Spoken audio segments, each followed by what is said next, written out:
guys, how you doing today? Trust you have an amazing time in this self-isolation season where everybody has to sit at home, and I believe that it's a fantastic opportunity for all of us to actually make progress in our lives. And one of the very good ways we can start is from self-evaluation.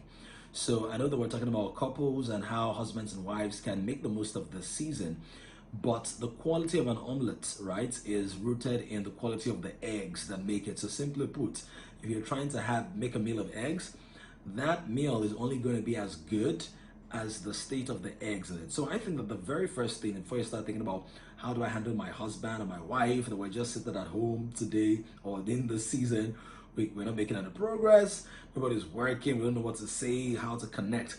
The first thing is self-evaluation. So if you are married, one of the things you can do is ask yourself certain questions right now. Am I being the best wife, or have I been the best wife I could be to my husband? Now, that answer could be yes, that answer could be no, that answer could be maybe, that answer could be I think so. Now, don't forget a self-evaluation. So you start from that premise. Reflect and take out time personally to evaluate. That's the word. Examine yourself. Am I being a great husband? Am I being a great wife? That's the very first thing. Now, whatever your answers are, and you want to be as honest as you possibly can be, and that should be as honest as possible, right?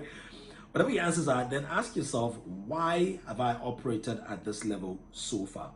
The reason this is important is that many people can rush into action. So I can come out here and make recommendations of actions and to-dos, and we'll possibly do that over the next couple of weeks. But for today, just take out time and ask yourself honestly, in terms of communication, in terms of sex, in terms of, or copulation, I shouldn't use that very word, in terms of copulation with your spouse, in terms of intimacy, in terms of expressing how I feel, being my authentic self to her or to him.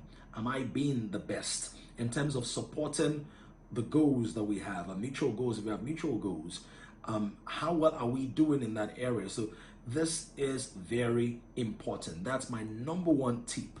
Now, the second thing I want to talk about is just relax, first of all, because I know that right now some husbands are so tense, like, oh my God, my wife is going to read my chats and my phone, invade my privacy. By the way, if you have something to hide from your wife regarding that, it is most likely because you've not been the kind of husband you ought to be, and vice versa.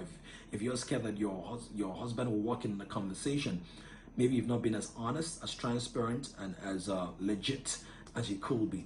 So relax and calm down. What does that mean?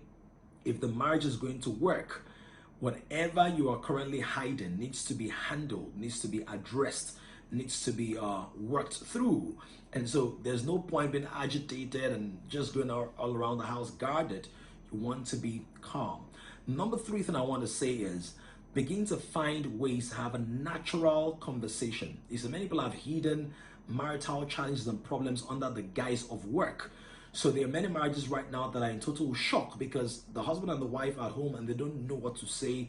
They've forgotten how to strike conversations. They've forgotten how to be human. Why? Because the husband works in VI, maybe they live in Ekpe or Yanokbaja, and it takes 1.5 hours or 2 hours or 2.5 hours to get there. And the husband doesn't get back home till maybe 11 p.m. when the wife is already tired. It could also be the wife who works in VI or who works in Magodo and they live in Agile, something like that. And in essence, what's been happening is they've had issues or struggles. Maybe that's your marriage I'm describing. And right now that you're in the same space, you don't even know where to start. Start from a natural conversation, from a place of care. Even if you're angry, you're upset, you're nervous, you're worked up, you're uncertain, you don't know how it's going to fall out, have a normal conversation. Good morning, dear. How are you doing, darling? Would you like some food? Who's cooking breakfast for us? And by the way, the man can also cook breakfast, and that could be an icebreaker. You understand? Or help with taking care of the kids. I'll get into those practical things in the coming weeks. But I think we should start with those three. You know, the very first thing is do a self-evaluation. Number two is that you want to just relax and be natural. Number three, try to find out if you can have a natural conversation. Begin to talk. Hi, hello, what's going on? How are you doing, sweetheart?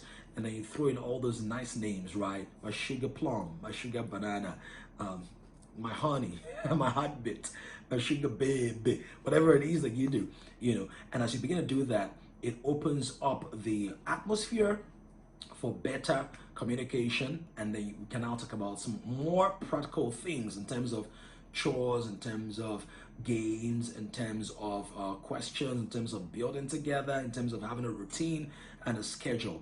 But these three for me, I think they're very fundamental and foundational, and I hope and believe very strongly that you actually be able to get much value from this and also improve the quality of your marriage as you apply them.